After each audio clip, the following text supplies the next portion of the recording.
Remember, viruses are very resilient little things. Oh yeah, they are resilient indeed. Looks like StalwartFlex are going to be pushing up on Venom Legends' position. Oh my goodness, that is going to defy gravity. And still, he gets the knock. He gets the double knock. I mean, ladies and gentlemen, we have to ask this man how he just did that. Of course, that momentum, that inertia just propelled him through the airplane. Wow.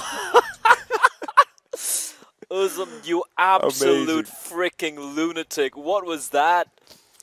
Okay, listen, unless something mental happens during the day, that has to be the play of the day. That was fantastic. PSA for all of you watching at home, do not try that at home yourselves. Do not move out of a moving vehicle. There you have it.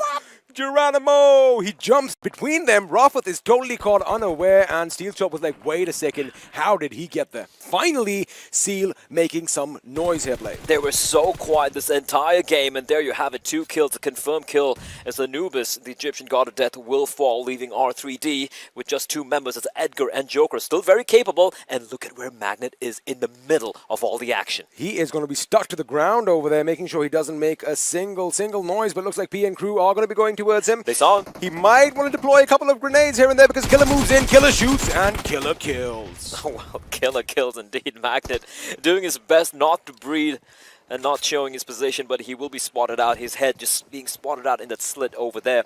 The next play zone, though, it is going to be an R3D, and even though they're down to a 2-man crew, this could work out in their favor. But right now, 7Cs are going to be pushing up on Seal's position. They are going to be caught between a rock and a hard place, as we've said so many times, because from up top, R3D are going to be shooting down, and from behind, it's going to be 7Cs. But right now, I like the fact that we are going to have just bullets fly all over the place. Bodies are going to drop, and well, grenades can join the party as well. Oh, perfect nades coming in from Seal. Wally harassing the players there with his HEs. 7C, though, they still haven't lost a man. Mimo is on his knees, but the rest should be coming on in. But right next to them, bad neighbors in the form of P and crew. And P and crew, they have that little bit of hut to work with. But like we pointed out, though, XP, everyone is outside of the play zone apart from the 1 member from R3D. So they need to move on in. Edgar needs to go pretty much behind that ridge and team up with Joker. He is staying behind for that little angle. But then if teams like Seal kind of move in, it could be devastating. Does Memo know there's a person behind the rock? He might not know that right now because he has spotted Baron, took a lot of damage from Wally, and in fact is going to try and secure Turulov's kill. It's all going to be down to Zeke here. They know where Baron is. Zeke hasn't showed himself yet. They haven't seen him. Mimo is completely unaware of Zeke's position. Another knock takes place, and now Zeke's sneaking around. He needs to do everything all by his lonesome. They are completely unaware, and there we go. Zeke's going to strike. He's going to get 2 knocks, but he in turn will be knocked down by Edgar all the way from afar. It's going to be down to the 1 member. I do believe it's ankle for Seal, who is still up and kicking, but he needs to do a lot of work as another knock comes in, and it's going to be Edgar from afar who's going to take down 7Cs. That flank out to the circle definitely coming in handy, as now Joker, his teammate, is going to rattle off bullets in Ayush's direction, knocking him down to his knees, which means P and crew are going to have just 1 man, Killer YT,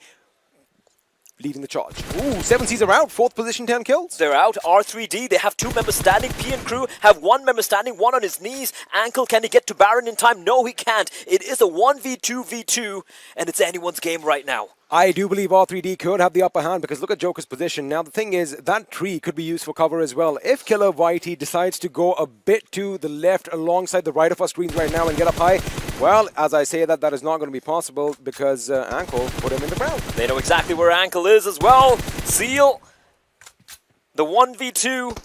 It's going to be hard. It is doable, but it's going to be so very hard. His feet get spotted out, and R3D take a bow. We did say a Pakistani team's going to be coming top 5. Screw top 5. They're going to get a chicken dinner. They got the chicken dinner, and they did it in style, going up against big names in this game, winning that winner chicken dinner, of course, and in style.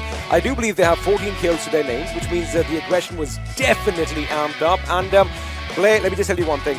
Since I've been keeping an eye on the map, their rotations were pristine. In fact, they went out of the blue at one point and came back in, making sure they have that empty nothing circle all to themselves. Absolutely, and even when they talk about the circle kind of favoring them at the end of the game, they took advantage of that. They didn't make any mistake whatsoever. A 2-man crew against 3 4-man crews, and they come out on top at the end. Let's say that, you know, they thought of it and talk about MVP. I mean, Johnny pointed out, that lad has 7 kills. And like, let's see how much damage he has. And it's 950, almost like touching out the 1,000 marker. 3 assists as well, 341 healing. I mean, hey, you were in a lot of fights. Who did showcase wonderful performances, but A few of them certainly are going to be part of that top player list, and in that, R3D's EDGAR with 7 kills is the one taking the charges. So now we have top players from 7C and R3D Esports. Of course, going to be the match ranking, and it is R3D Esports taking a chicken dinner, walking away with 13 kills, 28 points. Mafia Ninja. He's emulating his namesake. More of the ninja, less of the Mafia, crawling around in the smoke. Uzum lying in wait. He's pushing in along with the Playzone, but Playzone's moving in pretty fast. He's got to run for it, and the moment he does, the moment he steps up, he will be taken down. 5 teams remain now as Tawfiq, he continues to apply the pressure onto 1952. What 952 need to be careful about is the fact that StalwartFlex are going to be moving on their position. That is where Tawfiq and Entry are going to be coming up, because mind you, Entry is on a little bit of a guard tower, so he is going to have that little bit elevation that is going to be pivotal. But StalwartFlex, they have the high ground as well, so it is still even Stevens. Things are not looking good for 7C Esports and PN Crew, because they are going to have to fight one another and then pretty much head towards a hail of bullets coming in that direction. This is where smoke grenades are going to be very important. They're going to be very important at 19, and EDGAR is going to try, and well, actually gets spotted up by Review. StalwartFlex eliminating the final member of R3D, as they're going to be deploying whatever utility they have. The nade could be good here. Tawfiq finally getting knocked down by Legend, although he's got his teammates nearby to go in for the res. The nade is going to finish off the job. 1952 now down to a 3-man crew. Have a look at Entry's position. He is going to be prone in the guard tower. Of course, he knows where Crypto is if he's keeping his attention, if he's keeping an eye on the right side of his map. It looks like it's not going to be for long, as Killer is going to unleash some devastation on StalwartFlex, forcing them to go behind cover, which means it is going to be back to square one as far as StalwartFlex go. Now the circle is going to become smaller as Killer goes prone in the nick of time to avoid damage. Is it going to be enough, though? We don't know, as Fear will be finished off as well. 7C will sail away into the blue. 8 left alive in a circle. 3 teams still up, well, kicking around in the server. 1952 have been spotted out here, and that's a huge knock coming from Legend, but the blue will force him out into the open. He's still alive. He's still crawling along. Finally, he will be finished off. It's down to the final 2 teams, 6 alive. Correct me if I'm wrong, I do believe Entry is going to be the guy who's doing the first aid. He's going to be doing the reviving, but he finally gets up and lays down a few shots, and now he's going to go back, but that is going to be a bit too late. And with that, it was a valiant effort play, but oh my goodness, what a way to win this game. Huge win coming on in.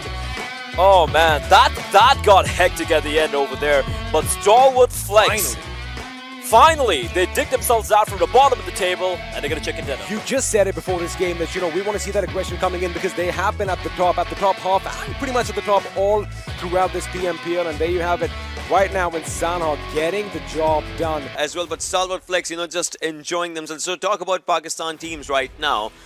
On a really good roll, you talk about R3D, talk about StalwartFlex. And StalwartFlex, I mean, this team has impressed us previously as well. Just like you said, right? Getting those good kill numbers onto themselves. But now, chicken dinners are coming up. It is going to be so many teams walking away with a lot of kills. 1952 with 10 kills in their favor, but StalwartFlex 23 points to them. तो like और share ठोक दीजिए महाकाल का दबाकर like और share ठोक दीजिए 5000 लौटे दिख जाना चाहिए ये 4000 के लिए मैं यहाँ पे नहीं खड़ा हूँ पूरा साल मेहनत करता हूँ आपके लिए बेटा ऐसा नहीं चलेगा लाइक ठोकी दबा के लाइक ठोकिए यहाँ पे देखिए